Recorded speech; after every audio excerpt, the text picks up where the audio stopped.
Hello everyone and welcome back to another Minecraft update video. Today's snapshot is 18w05a and this is really cool because we got custom boss bars. This was shown to us quite some time ago and finally it's been added into a snapshot, and I believe that this isn't even the last big feature they're going to show us for the technical side of 1.13. If you haven't heard the news, 1.13 is going to be merging with the aquatic update, so when it finally comes out, that means we get all of the stuff that we saw at Minecon and all of this technical stuff together. Now in this snapshot there are a couple of interesting sounding bug fixes. One is to do with flint and steel being placed in incorrect positions. I hope that doesn't mess around with creating portals, but the other one was to do with having a cape and riding a pig, and I think you might have seen it, an old bug, the cape flaps around like crazy. So those are the two significant bug fixes that I thought I'd briefly mention, and there is pretty much nothing else to mention in this snapshot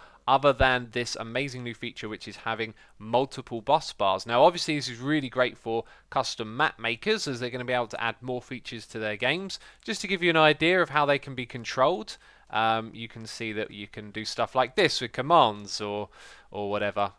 There's 4 different colours on the screen at the moment. I think there's maybe 6 or 7 different colours that you can choose from. There are also different styles. Notice how some of those are notched up there, and whoopsie, and other ones just have regular ones like the green one. So I've set up a few command blocks over here just to show you how you can add and subtract scores. Now you can also set these to different amounts as well. So notice how this one is going up really slowly compared to this one, or better yet, red whooshes up because it's got a low value. So you can set custom values, you can do all kinds of cool stuff with this, and for the rest of this snapshot video, what I'm going to walk you through is the commands for the boss bar and how to use it. So the command itself is /bossbar, and then it's followed by create, get, list, and remove and set. So let's start off with remove. If we go into that, we can remove one of the ones that we've already created. Brilliant, that's all you need to know. Now if we go into create, we can give it an ID. If we type in hello, then it will be Minecraft :hello by default. Or you could type Minecraft :hello. You can also give it your own custom thing before it, like I could call it xisumavoid hello, and then it wouldn't end up with the Minecraft bit. Except I didn't finish typing in the command. You've got to give it a name as well. If I call it xisuma's Bossbar, you'll see it doesn't like that, and that's because I need to go and put these quotations either side of it for it to be acceptable. And let's get rid of that capital I. So we've created that.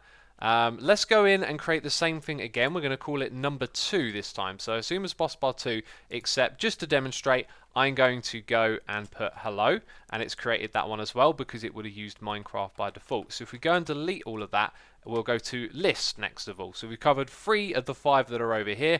Guess what list is going to do? It's literally going to list them like that. Now if we go into remove again, you'll see where I added it the first time, it did xisuma :hello, and the second time it put Minecraft there by default. Just wanted to demonstrate that for you.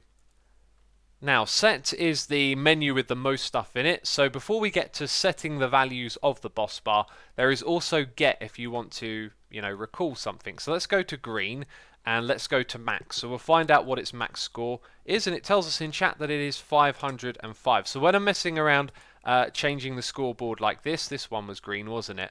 So if that went all the way up to 504, then the bar at the top would be filled out. So we know what that is. Let's go to players. And I didn't press tab, which is a thing I do quite often. So it tells me only one player currently online, xisuma. So one thing you have to do when you set up boss bars is tell it which player to display at. And I believe that requires them to be online for them to see it. And again, as you'll soon learn, I am really bad at pressing tab to complete. There we go.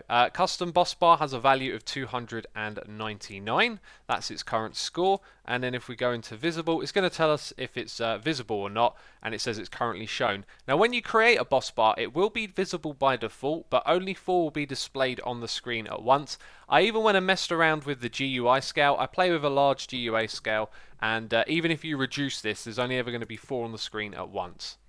So next we have set. This is where lots of different things are. Let's mess around with the green one at the top there. So we can set the color of it and we can change it to something different. Obviously I called it green just so I knew which one I was working with. So we're going to change that to pink, which classically, again, I forgot to tab complete, and now that's probably going to confuse me because green is now pink.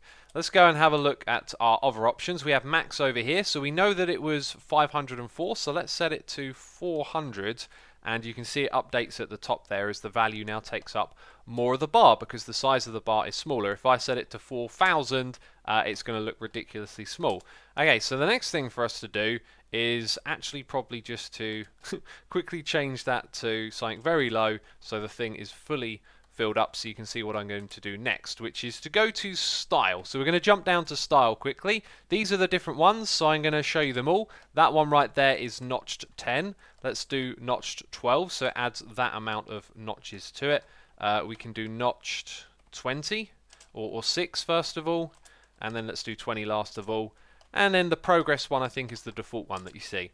Okay, so those are all the different styles. So let's jump back to this part of the menu. We've done color, we've done max. Name allows us to change the name. So green is the new pink, apparently. And there you go, it says it at the top there. So that's how you go in and change that. Again, you've got to use quotation marks on either side. Then we have players. This is how you tell it which players to assign at. So if I weren't already seeing this, I could type in my name, or I could use a selector like this. If it did at all, it would target all of the players. So then let's go back one more. We have now done name, we've done players, just value and visible and X. So visible, if I set it to false, we won't be able to see it.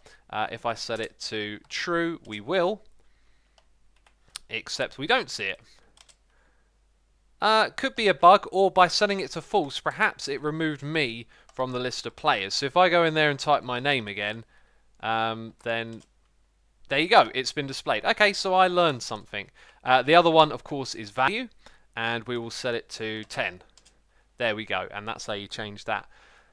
Now this command will also work with another command called execute, and this is where I don't really know what I'm doing. I actually had some help from Dinnerbone who showed me how to get this command to work. So I don't understand the logic of what I'm showing you here, but what I had to do to make this work was first of all create a scoreboard, and that scoreboard was called Assumer. That was actually me confusing myself. Bad example. Let's go over here. So this one controls yellow at the top, right? So it's going to add and remove the score of yellow by 1.